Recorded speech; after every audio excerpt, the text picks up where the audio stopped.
Tá todo mundo vendo? Estamos vendo, sim. Tá bom. Então, vamos lá. Isso aqui, senão eu que não enxergo. Boa tarde, pessoal. Espero que todos tenham tido um Natal de paz, de amor, de equilíbrio.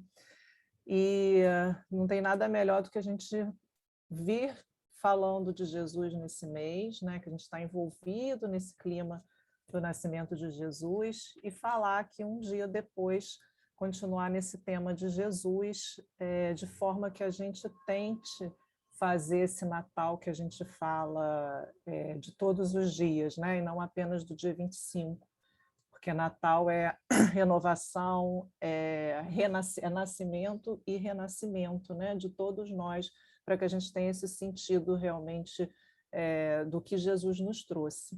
E o tema de hoje, que é Jesus, mestre, modelo e guia para a humanidade, vai nos ajudar a entender como que a gente olha realmente para Jesus como nosso mestre, o que a gente pode fazer para a gente alcançar cada dia a nossa evolução e o nosso caminho realmente de renascimento, de sentir esse amor de Jesus e de espalhar esse amor também, né?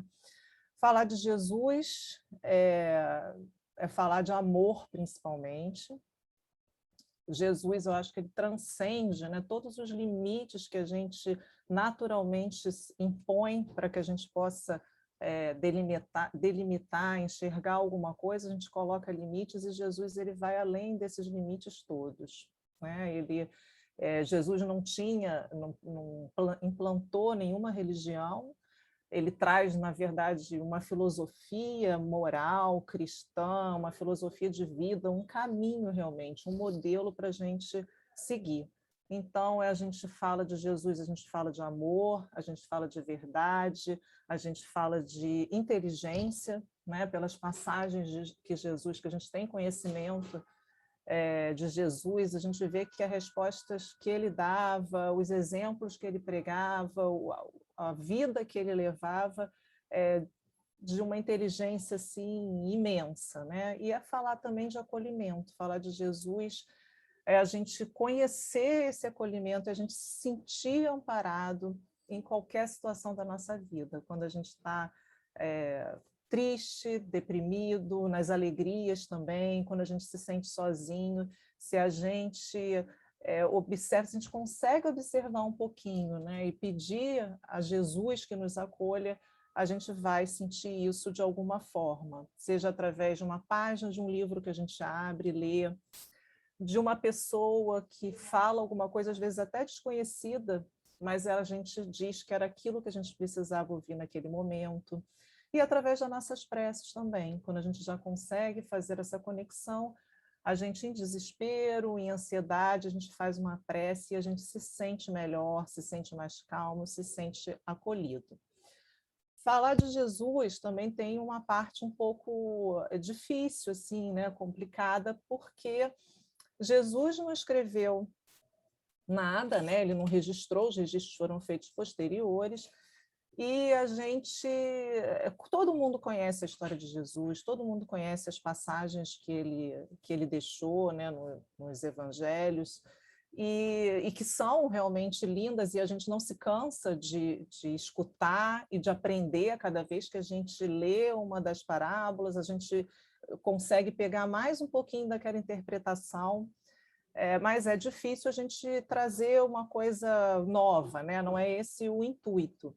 O intuito é a gente exatamente mostrar que uma mensagem que perdura, válida, íntegra, por mais de 2000 anos, e que a gente ainda não consegue entender, a gente vê o amor de Jesus, mas a gente ainda não consegue como que nós vamos chegar lá, né? A gente tem Jesus, às vezes, muito distante de nós, mas a gente tem que compreender que Jesus foi criado da mesma forma que nós, por Deus, né? Então, é um caminho que a gente vai seguir, que a gente vai chegar lá. Então, é difícil também a gente vivenciar esses ensinamentos de Jesus nos nossos pequenos atos, nos grandes, mas também nos pequenos, nos nossos atos de todo dia. Então, o que eu trouxe, vamos então passar aqui, o que eu trouxe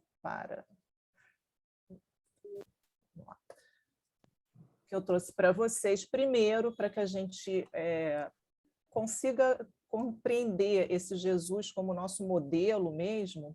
Primeiro, eu parti de um livro chamado Jesus, o Homem Mais Amado da História, que é desse autor, Rodrigo Alvarez, na tentativa de trazer a história mesmo de Jesus, né? Ainda sem entrar no campo espírita ou religioso. Esse autor, ele não é um livro espírita, ele é um autor, ele é um jornalista, ele é até especializado porque ele se interessa por esses temas religiosos, né, e históricos, mas o que ele faz nesse livro é tentar contar realmente a história de Jesus, se baseando nas bibliografias, que é a fonte dele, e as fontes arqueológicas, as mais recentes, as mais atuais, e ele faz um trabalho de 7 anos de pesquisa e estudo em cima da vida de Jesus. Então, ele viaja, ele vai para Jerusalém, ele ele procura reconstituir essa vida de Jesus, visitando os lugares, tentando transmitir ali o que Jesus deveria ter sentido, como é que teriam sido os diálogos. Então, é um livro interessante, mas essencialmente, por esse lado, mas essencialmente ele mostra o que foi o Jesus para a história da humanidade, né? Então, ele coloca, eu tirei alguns trechinhos do livro dele, que Jesus é o homem que ensinou a amar e dividiu a história em antes e depois. E se Jesus merece atributos tão impressionantes, é porque foi e continua a ser o homem mais amado da história. Há mais de 2000 anos não existe alguém que possa tirar-lhe tal título, né? Então é interessante ele colocar isso, que às vezes a gente sabe, a gente vive isso todo dia, mas a gente esquece, né? Jesus, ele dividiu a história, né? A gente fala antes de Cristo, depois de Cristo, e que em 2000 anos essa mensagem dele continua pura, significativa, persistente, que toca a gente realmente. Ele coloca que Jesus aprofunda as leis judaicas, né? Ele explica, através do Sermão da Montanha, o que é preciso fazer na Terra para sermos felizes, mostra que mais importante do que obter qualquer benefício material nesta vida terrena é semear a paz, a justiça e o amor. Então, ele traz ele mostra o que Jesus pregou, né? Como é que ele foi, que é o que a gente, trazendo para o Espiritismo, é o que a gente realmente fala, né? Ele é o nosso exemplo do que a gente tem que fazer para a gente ser feliz, para a gente sofrer menos.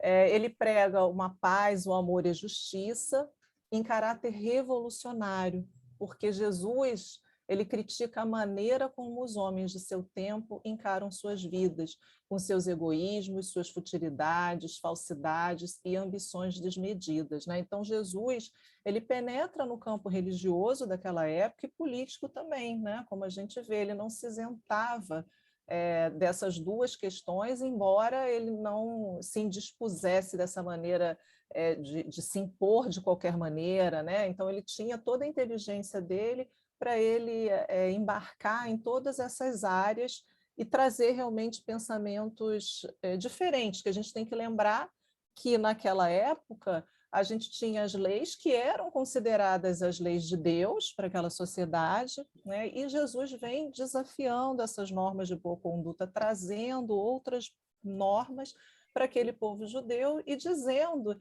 que ele era o filho de Deus, né? Que o que ele estava falando é que era verdade. Então, era difícil para quem estava lá e era difícil também Jesus passar isso para nós, deixar essa mensagem para nós.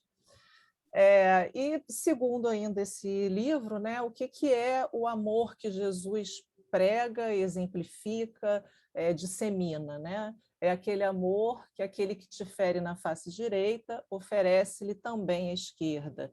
Amem os seus inimigos e rezem pelos que os perseguem. Portanto, seja perfeito, assim como seu Pai Celeste é santo. Então, quando for dar esmolas, não faça soar as trombetas diante de você, como fazem os hipócritas nas sinagogas e nas ruas. Então, ele diz, ele pega isso aí, a gente sabe que são falas, né, de Jesus, e ele tem esse capítulo que ele traz qual é o amor realmente que Jesus estava espalhando. E ele diz que o amor perfeito é aquele que deve servir ao próximo e não à vaidade, que a gente não precisa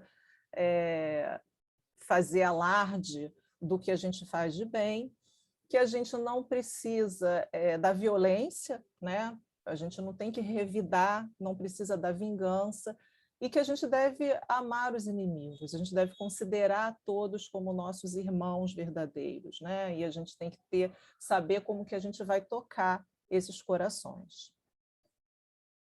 Bem, então essa é uma visão rápida do livro e para os espíritas, né? Quem é Jesus? Qual a importância de Jesus para nós? Além dessa importância histórica, da gente saber a mensagem dele de amor, o que faz ainda mais para a gente ser importante como espíritas?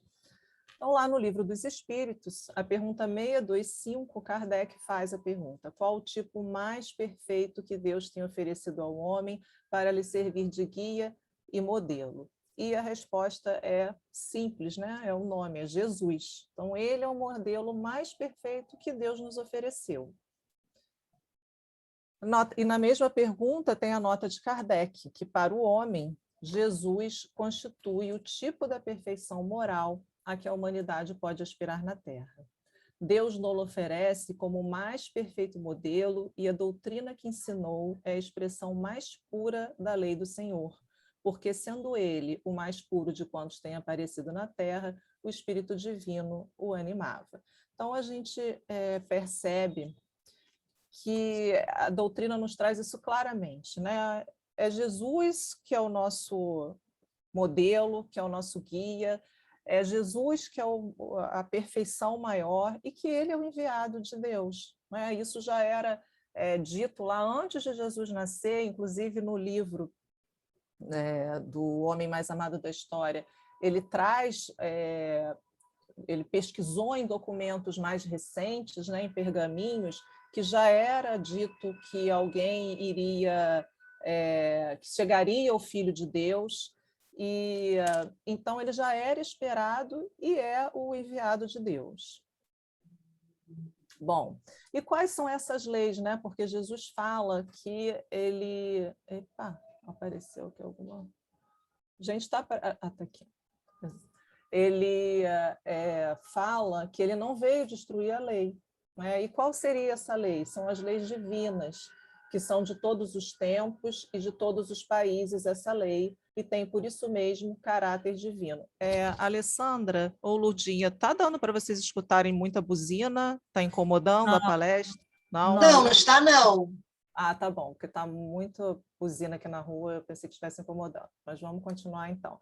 Então, a lei divina, que é a lei de Deus, é de todos os tempos e de todos os países, e tem, por isso mesmo, caráter divino, está lá no Livro dos Espíritos isso. E foram as leis de Deus que foram pregadas e exemplificadas por Jesus, são elas que são esse roteiro seguro que a gente deve seguir e que elas estão escritas na nossa consciência. Então, o que Jesus veio nos ajudar, né, trazendo a sua mensagem e posteriormente ajudando, né, na própria codificação, é que a gente desperte essas leis. A gente já tem elas dentro de nós, mas a gente precisa despertá-las e seguir esse roteiro das leis divinas, que são as leis que Jesus pregou e exemplificou.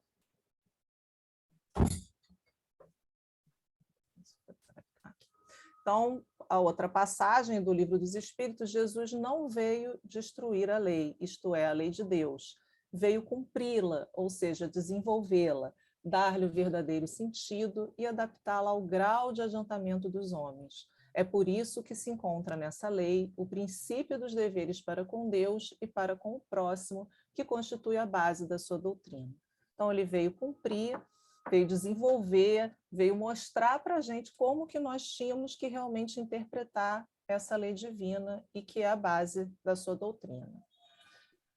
E quais são esses deveres do homem para com Deus e para com o próximo, né? Que está exemplificado lá na passagem de Jesus em Mateus, quando ele fala: e os fariseus, ouvindo que ele fizera emudecer os saduceus, lembrando que fariseus e saduceus eram religiosos, seitas que se opunham, né? E eles estavam ali reunidos no mesmo lugar pelo poder da palavra de de Jesus, e um deles, doutor da lei, interrogou-o para o experimentar, dizendo: Mestre, qual é o grande mandamento na lei? E Jesus disse-lhe: Amarás o Senhor teu Deus de todo o teu coração, de toda a tua alma e de todo o teu pensamento. Este é o primeiro e grande mandamento. E o segundo, semelhante a este, é: Amarás o teu próximo como a ti mesmo. Destes dois mandamentos dependem toda a lei e os profetas. Então, a gente sabe que realmente os mandamentos e os nossos deveres maiores e que englobam todas as leis divinas, que engloba toda a moral de Cristo, é que a gente deve amar ao próximo como a si mesmo, né? Amar a Deus sobre tudo e ao próximo como a si mesmo. E qual é o papel de Jesus, né, de acordo com o Evangelho, segundo o Espiritismo, com a doutrina espírita, no capítulo 1, qual seria, então, esse papel de Jesus? Que não foi o de simples legislador moralista, né? Ou seja, Jesus não veio para ser moralista, para demonstrar juízo de valor, preconceitos, para apoiar convenções sociais que não tivessem uma base de amor, né, de caridade, de justiça. Ele não veio para ser um legislador moralista, tendo por exclusiva autoridade a sua palavra.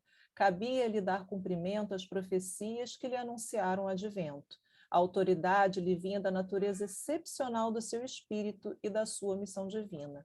Ele viera ensinar aos homens que a verdadeira vida não é a que transcorre na terra, e sim a que é vivida no reino dos céus. Viera ensinar-lhes o caminho que a esse reino conduz, os meios de eles se reconciliarem com Deus e de se pressentirem esses meios na marcha das coisas por vir para a realização dos destinos humanos. Entretanto, não disse tudo, limitando-se, respeito a muitos pontos, a lançar o germe de verdades que, segundo ele próprio declarou, ainda não podiam ser compreendidas. Falou de tudo, mas em termos mais ou menos implícitos, né? Então, Jesus, a autoridade dele era a palavra dele, né? A natureza excepcional do seu espírito, então a sua missão era divina realmente.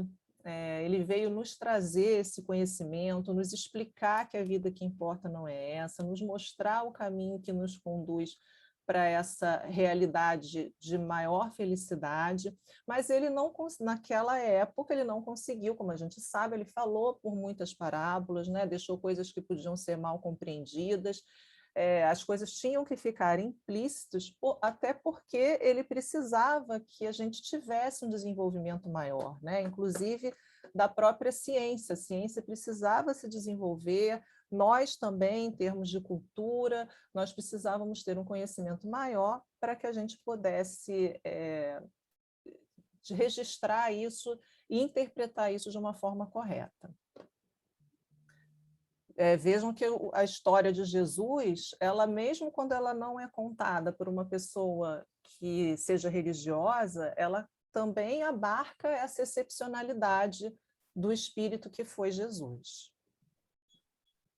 Bom, Jesus, então, ele tem por missão encaminhar a humanidade terrestre ao bem, disponibilizando condições para que o ser humano evolua em conhecimento e em moralidade, tendo por missão transmitir aos homens o pensamento de Deus. Somente a sua doutrina, em toda pureza, pode exprimir esse pensamento. Por isso foi que ele disse: toda planta que meu Pai Celestial não plantou será arrancada. Então, Jesus, ele veio nos trazendo a sua mensagem há mais de 2000 anos. Ele veio com a doutrina espírita nos trazer uma interpretação que a gente consegue entender as coisas que estavam turvas para a gente ainda, mas ele continua sempre trabalhando, né? A missão de Jesus é cuidar de nós, é nos dar condições para que a gente evolua em conhecimento e em moralidade, através do nosso próprio esforço, é claro, mas ele está sempre procurando as oportunidades como emissário de Deus para que a gente evolua. No livro A Caminho da Luz, Chico e Emmanuel, eles também trazem como se fosse uma síntese que eu peguei aqui, do que foi Jesus, né? Do que Jesus trouxe para nós. Então, o Cristo vinha trazer ao mundo os fundamentos eternos da verdade do amor.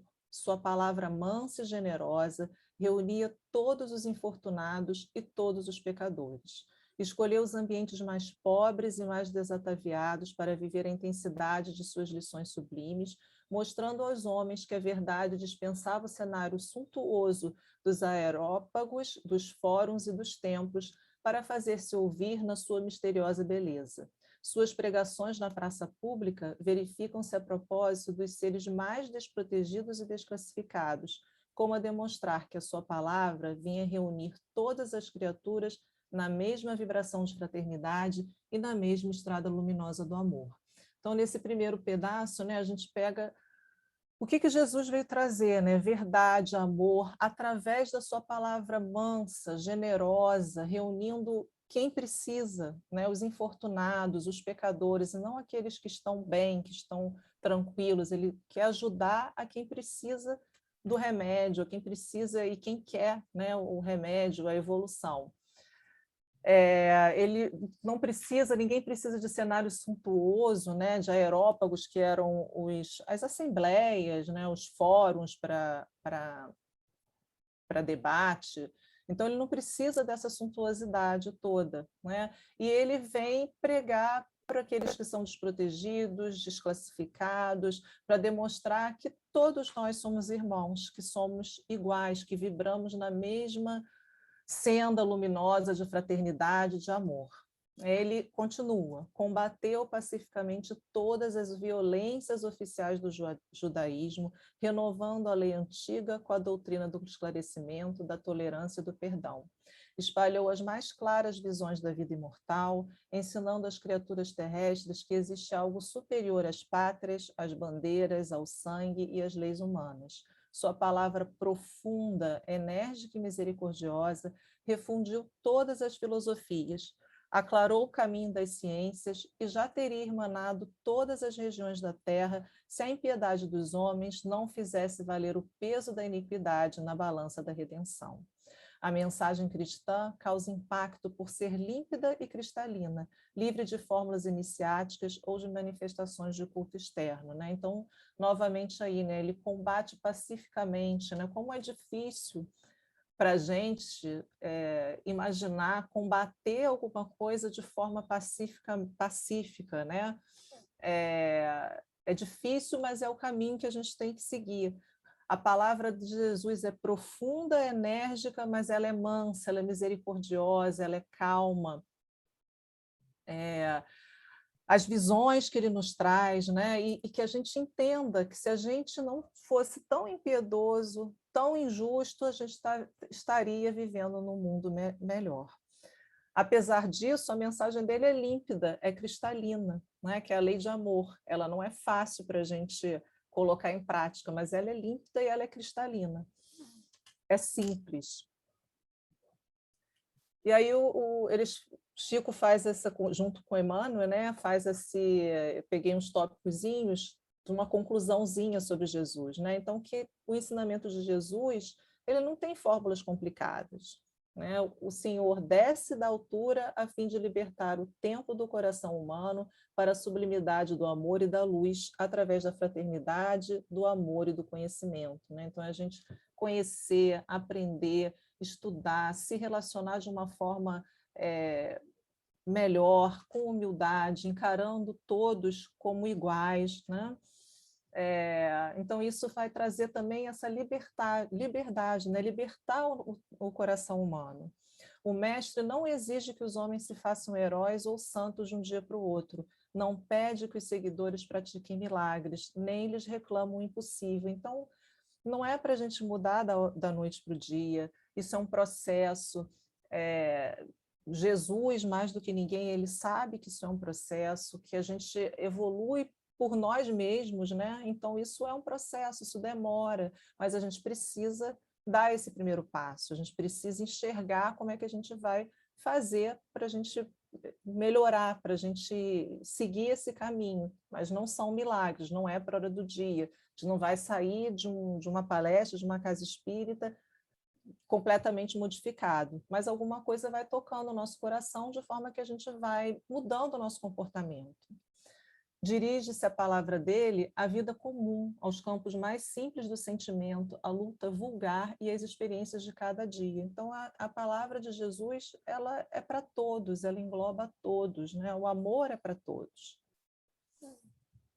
Bom, Jesus na doutrina espírita. Então, a moral de Jesus é a moral proposta pelo Espiritismo. A gente não tem nenhuma dúvida disso, a gente percebe isso, que a moral do Espiritismo é a moral de Jesus. O Espiritismo, longe de negar ou destruir o Evangelho, vem, ao contrário, confirmar, explicar e desenvolver pelas novas leis da natureza, que revela tudo quanto Cristo disse e fez, elucida os pontos obscuros do ensino cristão, de tal sorte que aqueles para quem eram ininteligíveis certas partes do Evangelho ou pareciam inadmissíveis, as compreendem e admitem sem dificuldade, com o auxílio desta doutrina. Veem melhor o seu alcance e podem distinguir entre a realidade e a alegoria.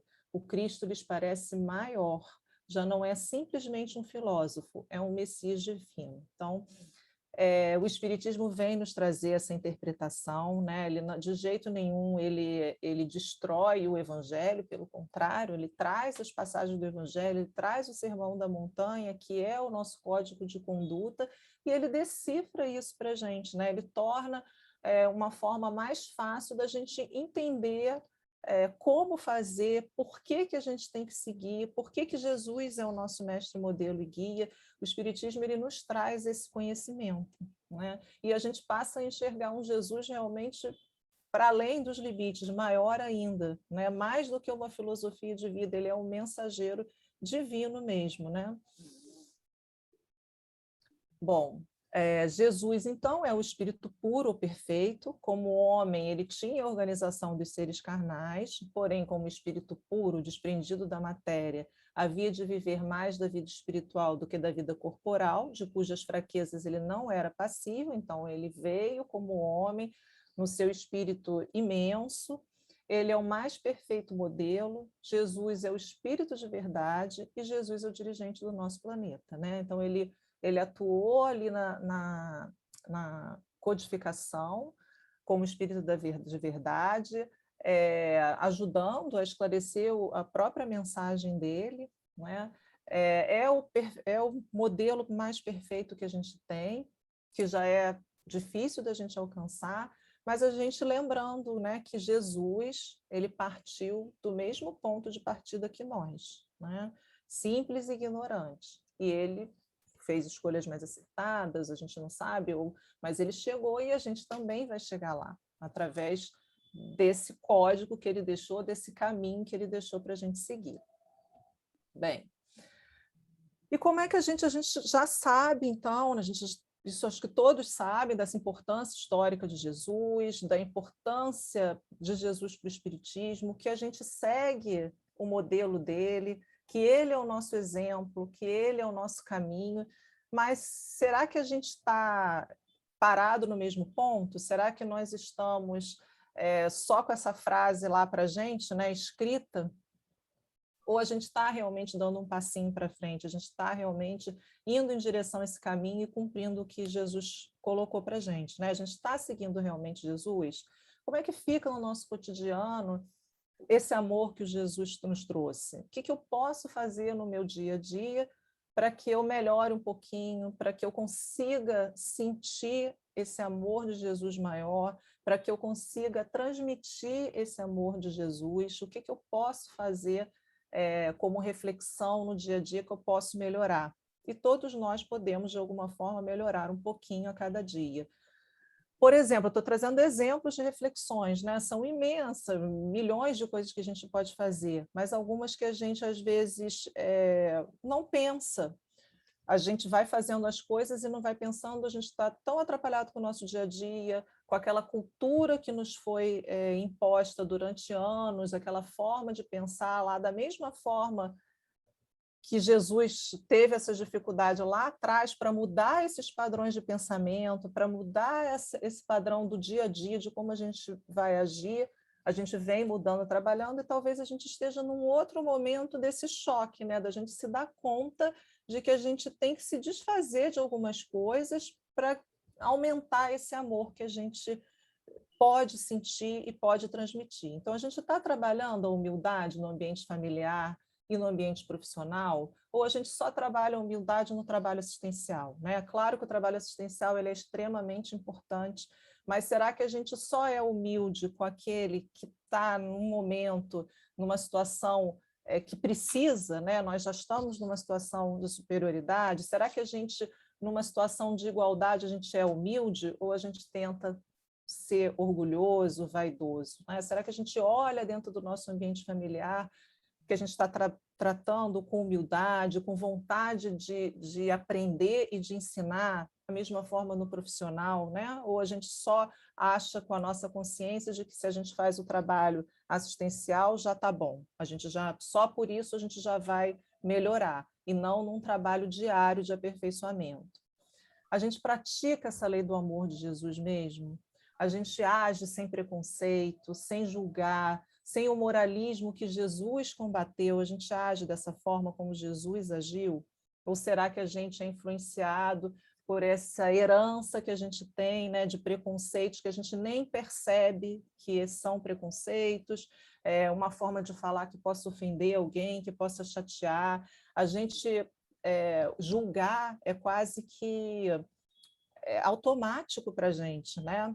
A gente não para muito, a gente olha para a pessoa, a gente julga se é feia, se é bonita, se é gorda, se é magra, e se é gorda porque não tem controle, não sabe parar de comer, se é magra é porque é psicótica e quer mais. Então, a gente vive julgando o tempo todo, né? E a gente não percebe que a gente está julgando. Então, a gente precisa olhar de uma outra forma. Esses dias eu vi um filme novo, esse que é Imperdoável, o nome dele, e não é um filme espírita, nada disso, não vou falar muito para quem quiser ver depois assistir, e sem saber o final, mas o que chamou mais atenção, depois a gente conversando em casa sobre o filme, é como a gente julga, porque o filme para quem não viu, é uma ex-presidiária, ela sai da prisão depois de 20 anos de prisão, sai relativamente nova ainda, porque ela tinha cometido um assassinato, e a gente passa o filme todo julgando aquela pessoa, como que ela conseguiu, sem querer, né? A gente vendo o filme, a gente vai pensando como que ela praticou um assassinato, como é que ela fez isso? Dentro do filme mostra os julgamentos que as pessoas fazem porque ela saiu da prisão, então dificuldade para ela arrumar um emprego, ela queria se reencontrar com a irmã, que era muito pequena na época, e o preconceito das pessoas para ela chegar perto da irmã, todas as dificuldades, muita gente falando, nossa, mas ela vai sair com 20 anos de prisão? Porque ela, na verdade, não, ela teria uma pena maior para cumprir e ela sai por bom comportamento. Então, a gente passa julgando. E no final do filme, a gente entende que a gente não deveria ter julgado nem um segundo por esse lado ruim dela, né? Então, é interessante isso. A gente sempre olha com ar de crítica, a gente olha para a pessoa identificando primeiro os defeitos, primeiro a maldade, com raiva, com ódio, pensando em vingança, a gente olha o feio, quando todo mundo tem algo de bonito, né? Quando a gente pode olhar o lado melhor daquela pessoa. Então, isso é praticar a lei do amor, né? Isso é a gente olhar com um olhar melhor para aquela pessoa, e não sempre com aquele olhar ruim, irônico, né? A gente está preocupado realmente com a felicidade de todos? Ou a gente está preocupado só com a gente? A gente está sendo egoísta, né? Em todos os atos da nossa vida, quando a gente pensa em política, em voto, a gente se preocupa com todo mundo ou a gente se preocupa com a gente? A gente se preocupa com o planeta, né? Se existe algum plano de preservação, de melhoria da vida para todos, ou a gente quer saber do nosso imediato? A gente enxerga outra coisa importante, né? A gente enxerga o amor e a justiça de Deus na nossa vida, ou a gente só reclama das coisas que nos acontecem? A gente tem o hábito de agradecer pela oportunidade de viver, de agradecer pelo que foi de bom que nos aconteceu naquele dia, agradecer a justiça de Deus, as oportunidades, ou a gente só enxerga também em nós o que acontece na nossa vida, as coisas ruins, como se não fossem oportunidades também. Eu pratico o amor ao próximo no meu dia, ou somente quando eu faço trabalhos assistenciais? Não é somente quando eu estou dentro do SEAS, eu tenho esse amor ao próximo, eu olho dessa forma, mas quando eu estou fora e alguém vem bater no meu carro pedindo uma ajuda, ou eu estou sentada no restaurante e alguém vem pedir uma ajuda, como que eu olho para essa pessoa? Né? Não é que a gente precise sempre dar algo material, mas como que eu olho, como que eu respondo para essa pessoa? Né? Eu pratico essa lei do amor, eu acho que ele é um igual a mim, ou eu acho que ele é um inferior a mim naquele momento, né? Eu estou aberto a perdoar, a pedir perdão, aquele amor lá que a gente viu no início do estudo de hoje, né? Que Jesus é perdão, que a gente tem que perdoar, não precisa se vingar, e a gente está aberto a isso, a entender, a enxergar o outro, a pedir perdão, a nos perdoar. Será que a gente está? Isso tudo é caminho para Jesus, é o modelo de Jesus.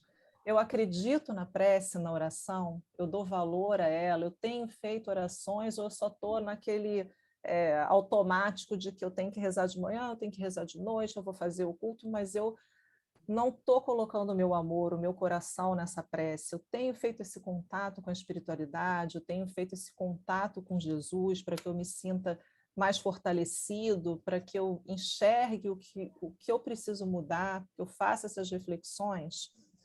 Gente, eu trouxe essas reflexões, mas também a intenção não é puxar a orelha, não é a pessoa ficar deprimida, desesperada, porque ela não está fazendo isso. Isso é difícil para todos nós, né? A gente praticar no dia a dia esse amor ao próximo, a gente enxergar isso, a gente mudar. Nós temos medos, nós temos hábitos dentro de nós que é difícil a gente mudar, hábitos mentais e hábitos do dia a dia, então isso é difícil mesmo, né? Então não é uma intenção de puxar a orelha, de ficar triste porque não está conseguindo fazer nada disso ou porque não fez isso durante o ano, né? Mas não é essa a intenção não é observar, é mostrar coisas do dia a dia que a gente pode mudar e que só vai nos fazer bem, né? Vai nos fazer nos sentirmos melhor, errarmos menos, sofrermos menos, né? Caminharmos nesse modelo, termos realmente Jesus como nosso modelo e guia para todos nós e para a humanidade. Uma dica também é a gente fazer, se a gente está na época, né, a última semana do ano, a gente fazer as resoluções de ano novo. Eu não era adepta de fazer isso, quem fazia muito era quem sempre fez foi o Maurício, mas ele tanto me falou que eu acabei há alguns anos que eu faço. É uma dica, isso não precisa, não é nenhum, precisa fazer quem não gostar, mas é interessante, vale a pena, porque você coloca ali no papel, né, ou em algum lugar que você possa guardar, dentro do seu telefone, no seu computador, se não for escrever no papel, mas você coloca ali as suas resoluções, o que você quer alcançar naquele ano, o que tanto pode ser profissionalmente, mas principalmente no caso aqui, do lado espiritual, né? O que eu quero alcançar? O que eu posso melhorar? O que eu me proponho a melhorar? E aquilo ali fica como se fosse uma meta, né? A gente tem isso na vida profissional, as metas, não para nos pressionarmos, né? Mas para nos alertarmos. Qual é o objetivo, o meu objetivo? O que eu vou trabalhar esse ano para melhorar? E aí, de tempos em tempos, ou no outro ano, a gente vê e a gente vai ter surpresa.